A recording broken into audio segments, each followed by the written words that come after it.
सम्भाषणसन्देशसंस्कृतमासपत्रिकायां प्रकाशितानां बालकथानां ध्वनिप्रसारणम् इदं बालमोदिनी इति।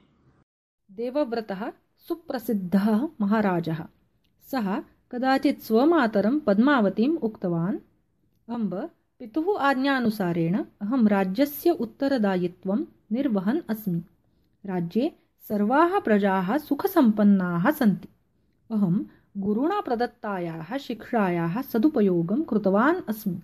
अतः इदानीम् अहं भूमेः, गुरोः, पितुः, मातुः च ऋणात् मुक्तः अस्मि इति। पुत्रस्य देवव्रतस्य एतादृशीं वाणीं श्रुत्वा माता पद्मावती हसितवती। उक्तवती च, पुत्र, भवान् सर्वेभ्यः ऋणेभ्यः मुक्तः अस्ति इति तु सत्यमेव, परन्तु मम एका अपेक्षा अस्ति, तां भवान् पूरयतु इति। का सा अपेक्षा इति पृष्टवान् देवव्रतः। भवान् यदा शिशुः आसीत् तदा भवन्तं मम शय्यायां शाययित्वा आनन्दम् अनुभवामि स्म। अद्यापि भवान् मया सह स्वपितु येन भवतः शैशवं स्मरन्ति अहं सुखम् अनुभवामि इति उक्तवती महाराज्ञी। देवव्रतः अङ्गीकृतवान्। तस्मिन् दिने रात्रौ सः मातुः शयनागारे एव सुप्तवान्। किञ्चित् कालानन्तरं पद्मावती पुत्रमुक्तवती, वत्स, महती पिपासा बाधते, पानार्थं किञ्चित् जलम् आनयतु इति। देवव्रतः चषकेण जलम् आनीय मातुः हस्ते दातुम् उद्युक्तः। तदा चषकः हस्तात् शय्यायाम् अपतत्। शय्यावस्त्रम् आर्द्रं जातम्।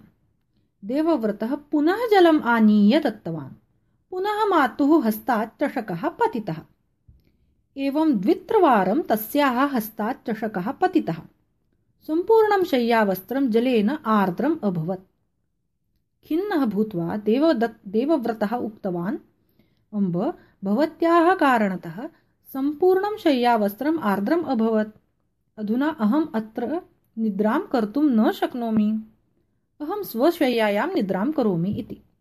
तदा माता उक्तवती, वत्स, यदा भवान् शिशुः आसीत् तदा पुनः पुनः शय्यावस्त्रम् आर्द्रं करोति स्म।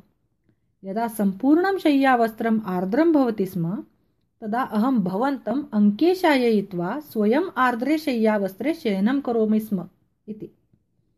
मातुः एतद् वचनं श्रुतवतः देवव्रतस्य नेत्रे उद्घाटिते।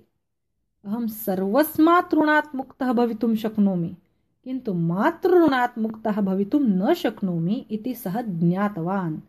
मातुः क्षमां च प्रार्थितवान्।